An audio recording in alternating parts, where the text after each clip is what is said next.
لو تفوت هالفرصه بداو تجديد عقد حسام حسن 2030. هو العقل بدا يخدم. ان شاء الله ما يكونش على خاطر النتائج فقط، على خاطر الاحاطه، على خاطر التاثير نتاعو، على خاطر المردود نتاعو. مصر بدات تخدم، مصر اليوم تبدا. مصر ما بناتش قبل 2026. مصر ما شاركت في كاس افريقيا الاخيره اللي وقعت في المغرب وخرجت من الدور من نصف النهائي. نصف النهائي ما وصلتش. والدوره نصف النهائي الحقيقه المنتخب المصري كانت مقابله بمقابله، وانا حضرتها كلها مقابله. لو لعب افريقيا مقابله مثل اللي راه في كاس العالم ما راهيش كاس افريقيا. وبالتالي مصر اليوم يبدا البناء.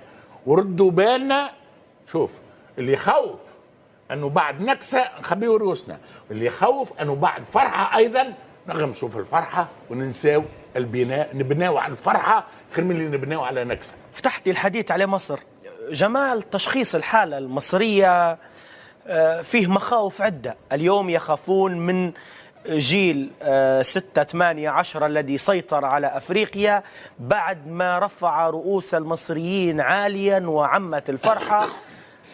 لم يعد العمل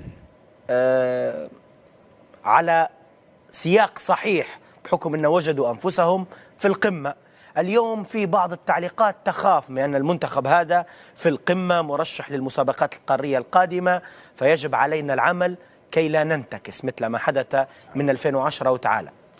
صحيح، يعني بالنسبه صحيح حضور مصر يعني كان مميز يعني في هذه الدوره ديال كاس العالم. مصر حققت العديد من الامور يعني الايجابيه، الفوز الاول، العبور يعني دور المجموعات، الوصول الى دور 16، علما انه ايضا منتخب مصر لم يكن محظوظا يعني في نسخه 2022 لانه اصطدم يعني بالمنتخب السنغالي واقصي يعني بالضربات الترجيحيه. نتذكر صحيح. يعني مباراه الاياب التي جرت يعني في دكار، وبالتالي غاب عن مونديال 2022، وانذاك كان المدرب هو كارلوس كيروش.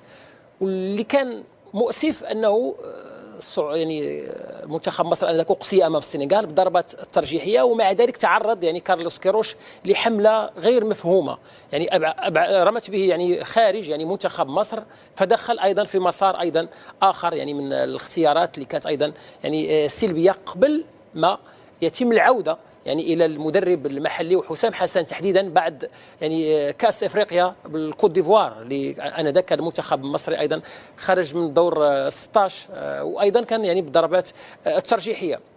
اليوم امر يعني مختلف، مصر عادت لكاس العالم.